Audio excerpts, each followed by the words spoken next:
Maroc médiéval.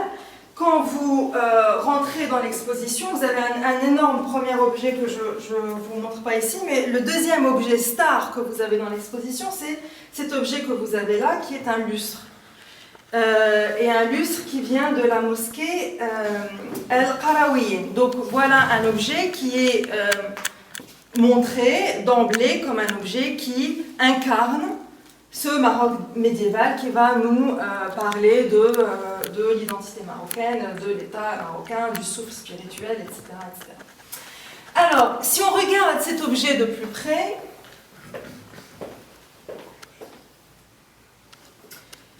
ça c'est l'objet tel que vous le voyez dans l'exposition au Louvre. Ça c'est l'objet tel que vous pouvez le voir quand il n'est pas au Louvre, c'est-à-dire dans la mosquée elle-même. D'accord, vous voyez qu'il est suspendu. Sous une coupole, sous un dôme, et il est là dans la mosquée où il remplit son rôle quotidien.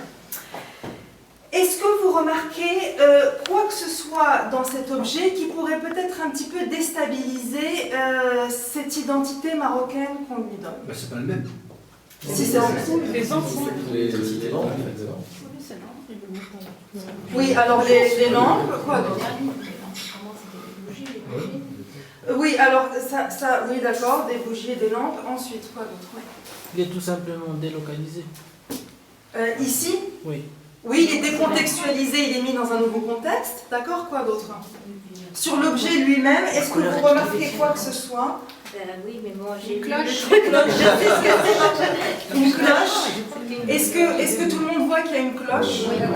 Oui. Alors, donc, comment est-ce qu'on a... Je crois qu'on a imbriqué un objet sur un autre objet. Oui. Lesquels? Tout ce qui est à l'intérieur, c'est une cloche, mais à l'extérieur, c'est des choses qu'on a rajoutées, je crois. Voilà. Donc on a ici deux objets. On a un objet qui est monté de deux autres objets. On a une cloche. Tout le monde...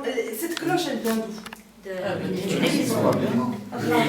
l'Espagne. Elle vient d'une église, d'accord? C'est une cloche d'église. Donc vous avez un lustre suspendu dans la mosquée de Qarawiyyin, je vous rappelle, qui est utilisé dans cette exposition pour dire voilà le Maroc médiéval. Bon, là on a un objet qui évidemment a au moins deux identités, vous êtes d'accord? Vous avez une cloche d'église qui a des inscriptions latines en fait dessus, qui sont encore visibles, et ensuite ils ont pris cette cloche et ils ont rajouté cette monture que vous voyez, qui a été faite au Maroc par des artisans à Fès au XIVe siècle. D'accord? Donc vous avez d'emblée, voilà le Maroc médiéval, vous avez d'emblée un objet qui a une histoire très complexe, qui ne peut pas simplement être rattaché à un pays ou à une histoire. C'est un objet qui a voyagé, qui a été transformé, qui est chargé de plusieurs identités.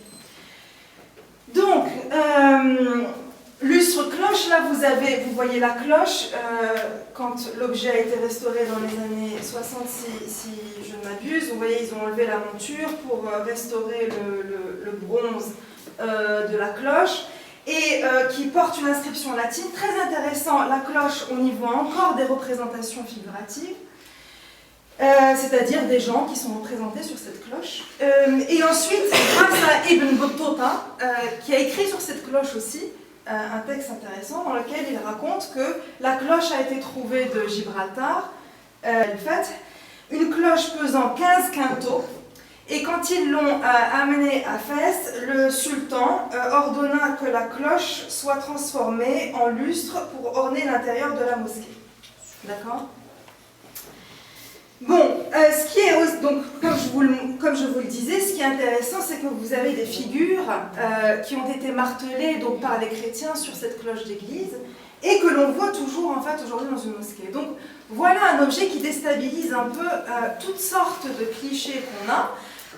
Vous avez une cloche dont les gens voyaient très bien qu'elle avait des représentations figuratives, qu'on ne détruit pas, mais qu'on réutilise de façon visible. Tout le monde voit, en effet, si vous faites attention.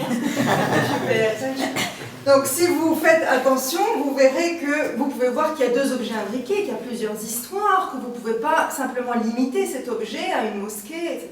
Et en plus, on accepte qu'il y ait des images figuratives. Donc là, vous voyez un cavalier que l'on peut toujours voir en fait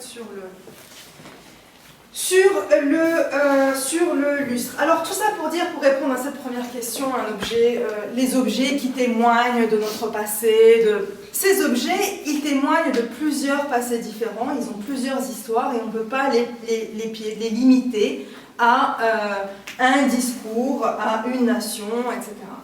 Et pourquoi? Parce que tous les objets, et c'est ça un peu aussi mon métier, c'est de faire l'histoire des objets, c'est-à-dire d'introduire de la complexité historique dans l'histoire des objets, afin de montrer, entre autres choses, qu'un objet, son histoire, elle est faite de ce qu'on appelle des appropriations culturelles.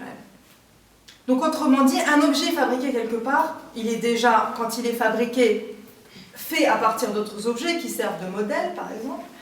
Ensuite, cet objet, quand il est fait quelque part, même s'il est fait au Maroc ou en France, ou peu importe, il traverse, et en traversant le temps, il est transformé. Et donc, l'histoire d'un objet, elle est faite de modèles antérieurs et différents, et elle est elle-même faite donc, de plusieurs phénomènes de ce qu'on appelle appropriation culturelle. Appropriation, c'est-à-dire vous avez quelque chose qui a priori est étranger, vous le prenez, vous lui donnez un sens nouveau, vous le transformez, et ainsi de suite, l'objet traverse encore d'autres frontières et donner des sens